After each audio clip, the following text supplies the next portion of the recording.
Welcome to Comptroller's Corner. I'm your host, Pat Curry, joined as always by Buffalo Comptroller Mark Schroeder.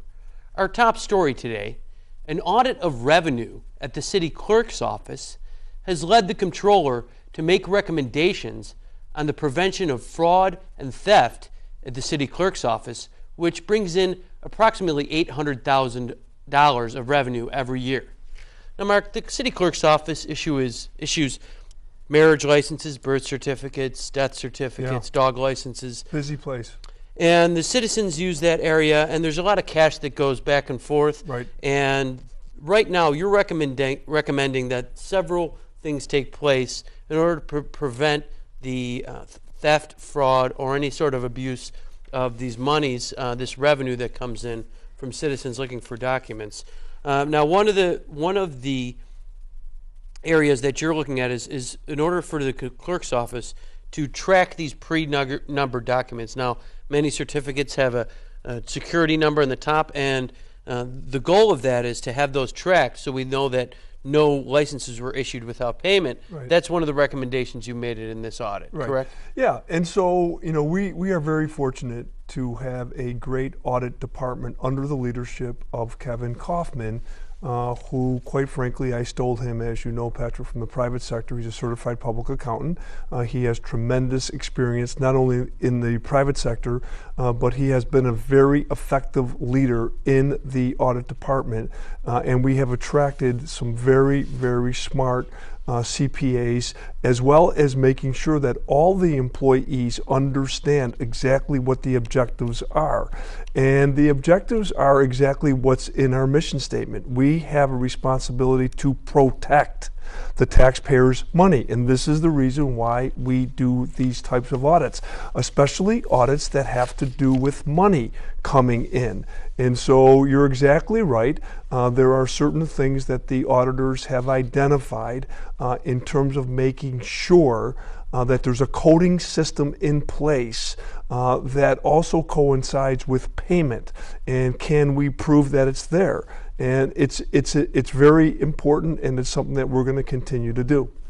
Now, the clerk, Jerry Schwalinski, has agreed to implement these recommendations and work with the audit team on the implementation. And you mentioned the city auditor, Kevin Kaufman. He'll be working with Clerk Schwalinski on that effort. Another major recommendations coming from this audit is that there's currently an unlocked cash drawer. Now you're looking to secure that cash drawer, and then also you want to obtain you want the clerk's office to obtain security cameras so that there's a camera always on that cash drawer at all times, right, considering the $800,000 worth of revenue that the city receives in that drawer. Yeah, so it's an important tool. It's a tool that the mayor and the commissioner of police use out on the streets, on street corners. It's a tool that we can use in City Hall, especially that protects the citizens' tax dollar. And so we are grateful to the city clerk for understanding the spirit of us doing this audit. And it's a busy place, and there's people coming in and out of there every single day. And in order to have customer service and take care of the customers, they're moving in a very fast direction. And so every once in a while, it's good to do an audit, slow it down. Let's take a look at what's happening. Let's put it in slow motion and then try to explain it to the commissioner or the clerk in this particular case. And it's been well received, and I do believe that the city clerk will make every single change and implement every single recommendation that we've made.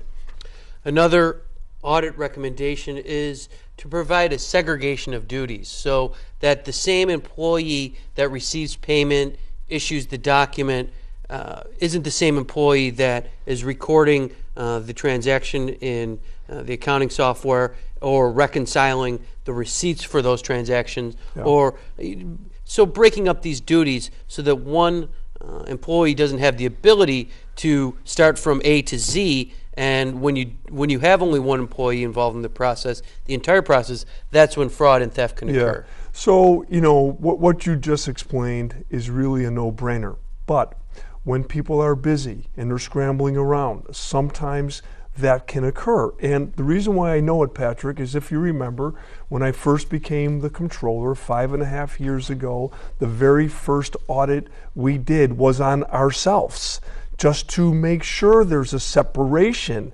And through that audit, there were recommendations of which we adhered to, that you have to separate people from doing, two different duties.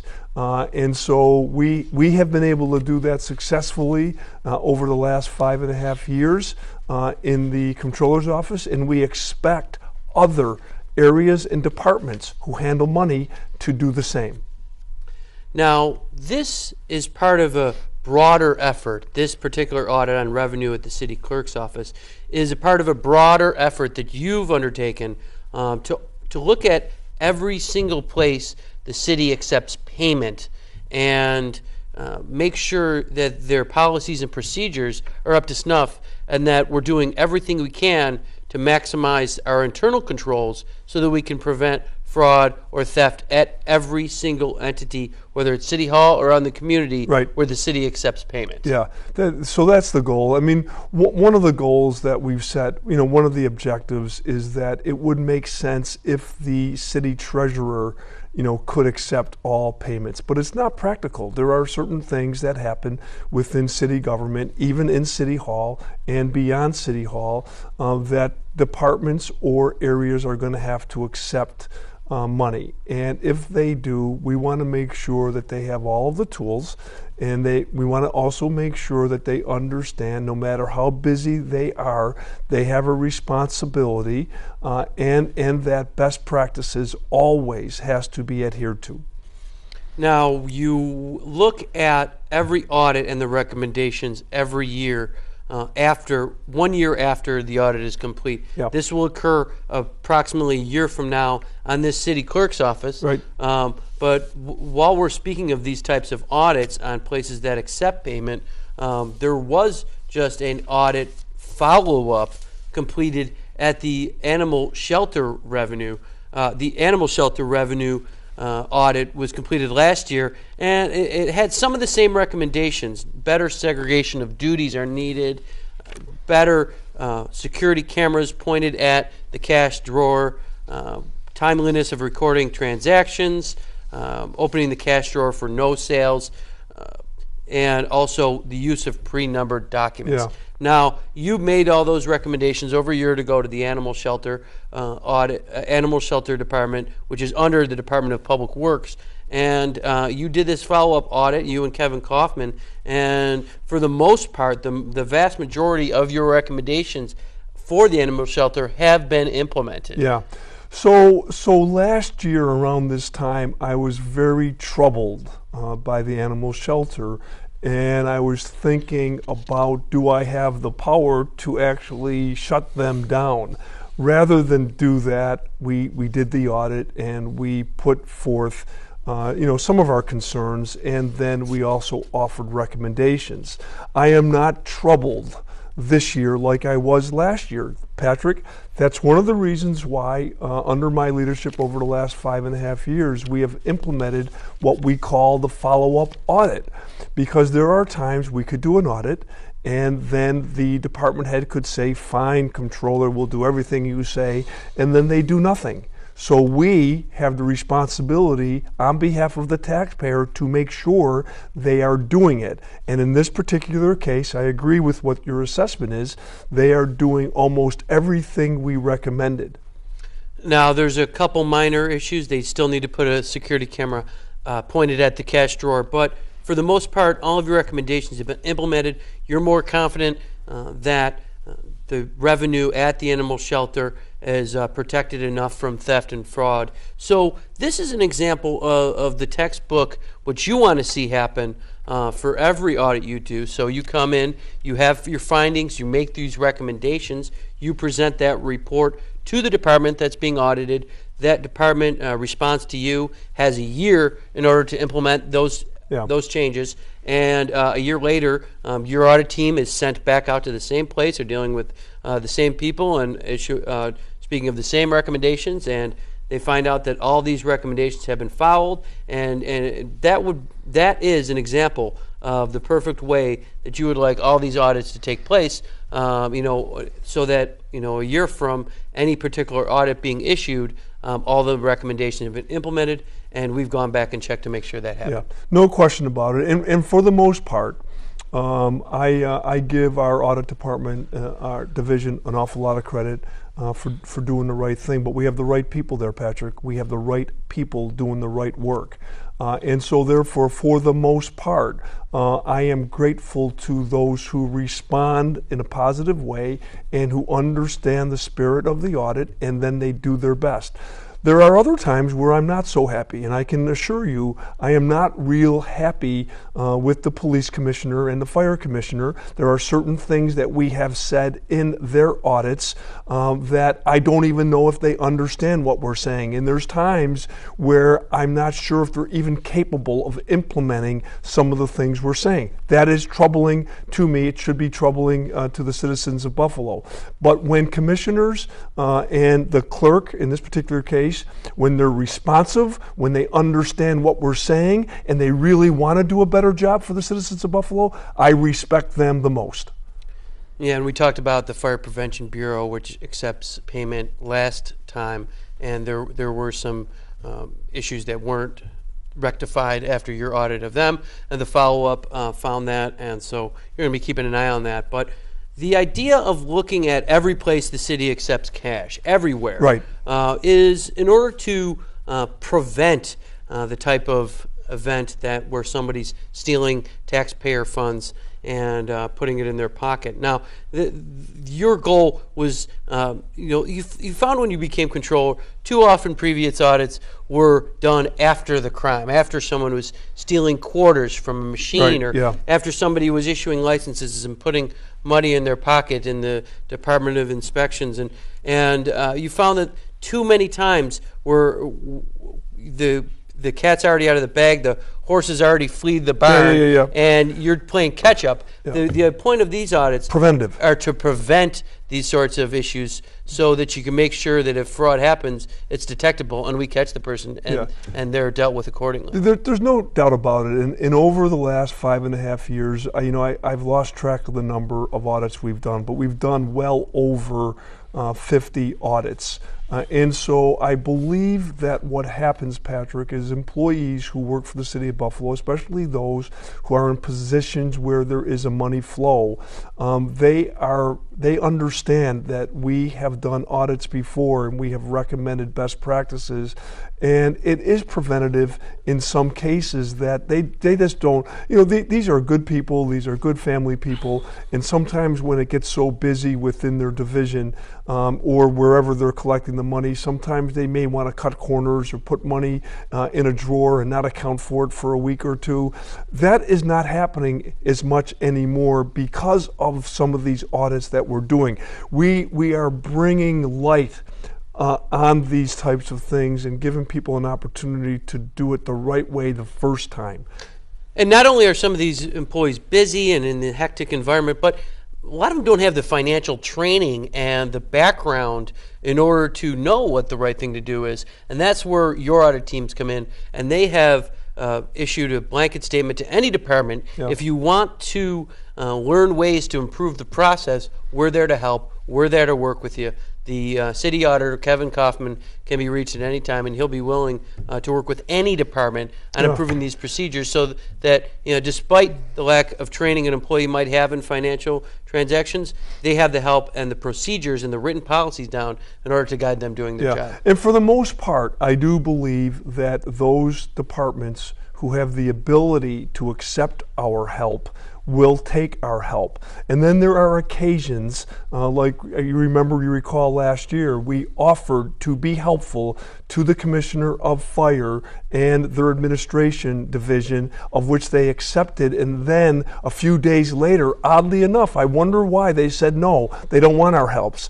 They don't want our help, and that's because a political decision was made. And that's unfortunate because, the administration has to understand that we have have a professional department in audit and control. We have 10 certified public accountants who are doing good work each and every day. They need to listen to what these CPAs are saying.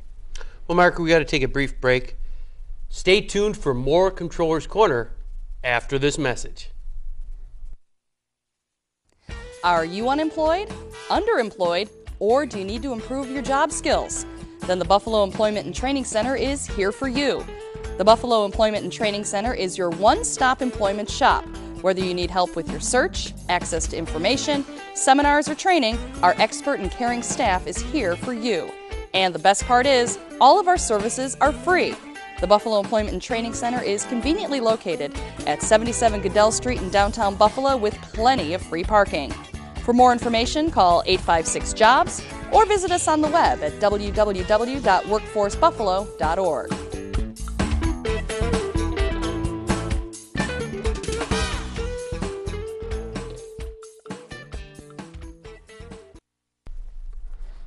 Welcome back to Comptroller's Corner. The big three rating agencies, Fitch, Moody's, and S&P, short for Standard & Poor's, have recently participated in a conference call with the Comptroller in anticipation of their rating of the Buffalo's issuance of bonds later this spring to fund capital projects. Now, Mark, they're looking to get an update from you on what's been going on in the city financially and economically since you last spoke. Now, each of these three rating agencies, Moody's, Standard & Poor's, and Fitch, have actually upgraded the city of Buffalo since you've been controller in 2012, since you became controller. And that's 3 upgrades, and you're hoping that maybe another upgrade is on the horizon. But if not, you just wanted to make the case for Buffalo moving forward, that the economy is doing well, the finances are doing well, and that the city should have a very good bond rating. And we are in the A category with 2 and the AA category with Fitch. Yeah. So I want to start out by saying to the listeners and the citizens that hopefully the citizens are proud of the Comptroller's office, the Mayor's office, and the Superintendent's office, the Buffalo Public Schools, because this is an opportunity for us really to work together. And I've insisted on this, Patrick. You know this. When I became the Comptroller 5.5 years ago, I went to the Mayor and I went to the Superintendent and I said, when we talk to the rating agencies, we need to talk to them together because the analysts are busy. And if I, as the separately elected controller, say something, they are going to then have to verify it from the mayor's cabinet or his commissioners or from the school district. So the way we do it, whether we're in New York City or whether it's in Buffalo when they come to visit us here, or whether we're on the telephone, we always have members of my staff, my deputies, with me. We always have the Commissioner of Administration and Finance, who is part of the mayor's cabinet. We always have the COO, who is the Chief Operating Officer of the school district, in the room together so that when a question is asked, we answer it in a solid, comprehensive way. And that has worked for us. And as you pointed out, we have earned 3 upgrades over the last 5.5 years, and most notably, last November, the highest upgrade in Buffalo history from Fitch, taking us from the upper medium group to the high grade of AA-. And you're right, I am praying that we've talked with the rating agencies over the last couple of days because we're going to be going to the market to borrow money on behalf of the citizens of Buffalo for infrastructure needs. And at that time, we give the rating agencies an update on how we're doing And so I am very, very hopeful that we do receive a upgrade from the other 2 rating agencies who have us at the A1 or A+ rating for now. Now, some of the things that have changed since you last spoke with the rating agencies financially for the city and the school district is the settlement of several contracts, including the teacher's contract, which hadn't been settled since '04. So 12 years. 12 Yep. years. Yep. And with the city, all but one of their bargaining units are under contract, and the one that isn't is a very small union with about 30 people. But the police and fire, which were out of a contract for quite some time, are both under contract now. White collar, blue collar, all the main bargaining units. So that removes some uncertainty behind the city's finances moving forward, especially so the rating agencies now know what the city's on the hook for as far as retro payments to these employees, future raises, and they can make a better guess of where we're headed financially because the picture's a lot clearer. There's not as much murkiness. Yeah, no question about it. And one of the responsibilities that I have as controller, and the first deputy, Ann Forty Sherino, who is the best first deputy in Buffalo's history, our responsibility, Patrick, is to understand the methodology by the rating agencies, the little nuances, the things that are important to them.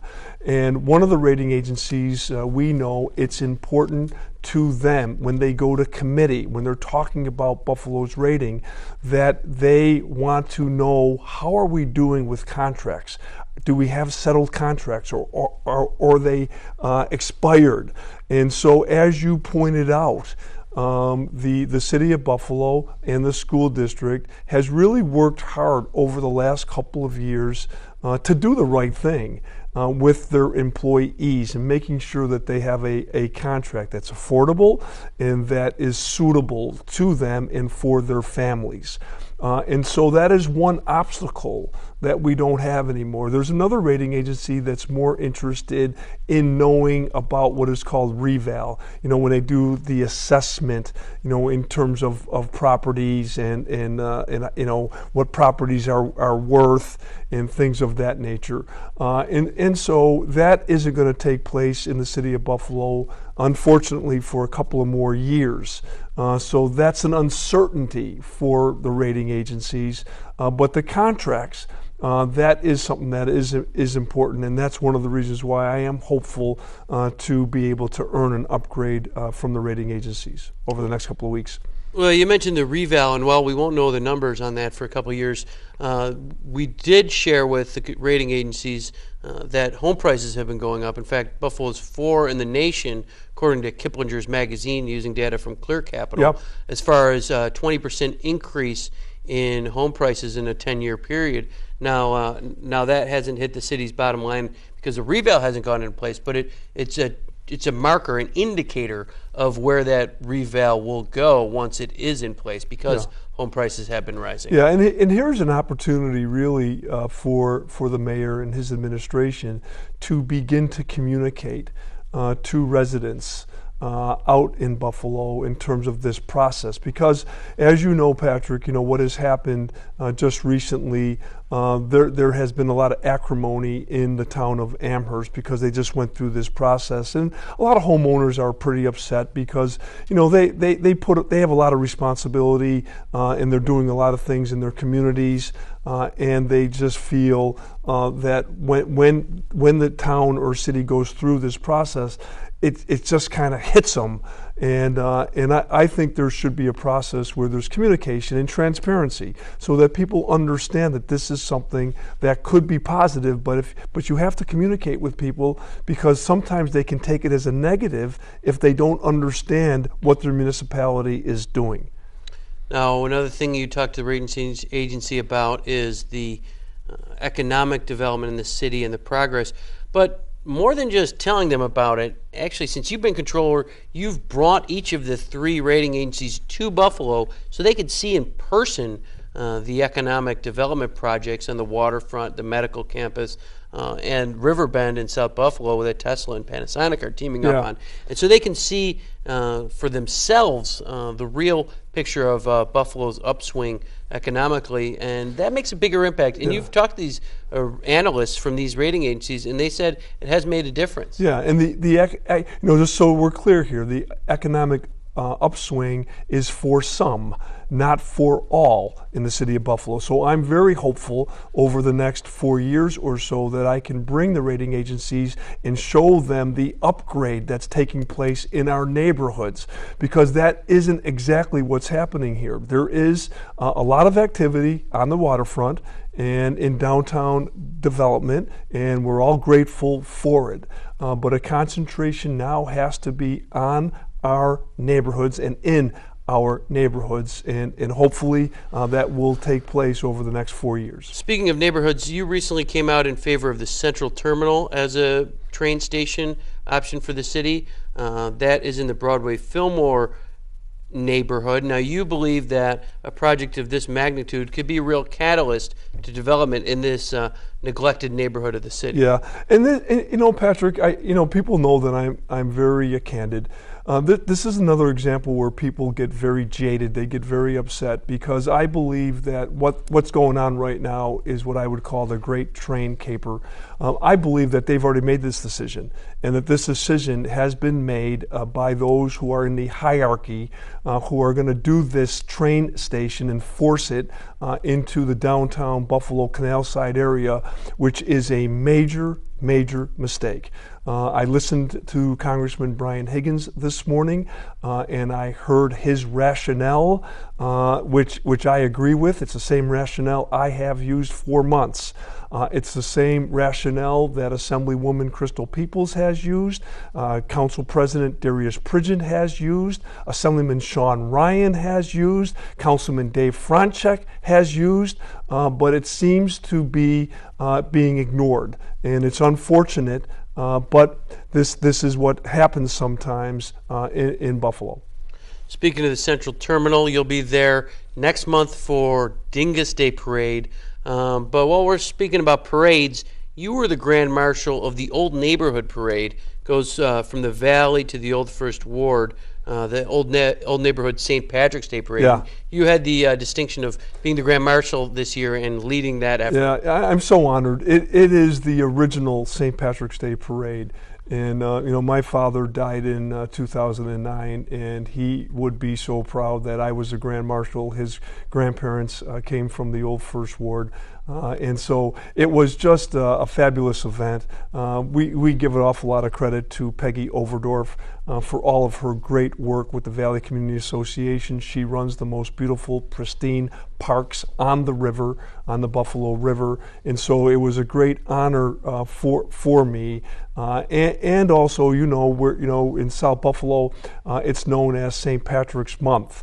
Because there's just so many things that begin with the Shamrock Run and end with the downtown parade. But it's also a wonderful ethnic month. Viva San Giuseppe, the feast day of St. Joseph. I went to several of those events, and that was fabulous. And also, I went to many Myanmar, which is also known as Burma, events over the last several weeks. And coming up, as you indicated, is Dingus Day, and that's just so much fun. And it really brings a lot of attention, not only to Polonia and to Polish Americans, but the Polish Americans have done exactly what the Hispanics have done, the Irish have done, the Germans have done. They extend the invitation to everybody.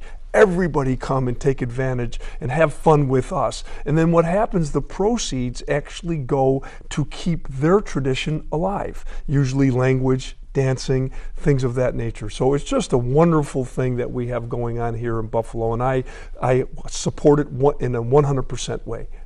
Well, that's all the time we have for this week's Controller's Corner. Thanks for joining us, Thanks, Mark. Patrick. Thank you. And thanks for joining us at home. Make sure to check out the Controller's website at city-buffalo.com/controller, our Facebook page, our YouTube handle, and our Twitter handle. On behalf of Mark Schroeder, this is Pat Curry signing off.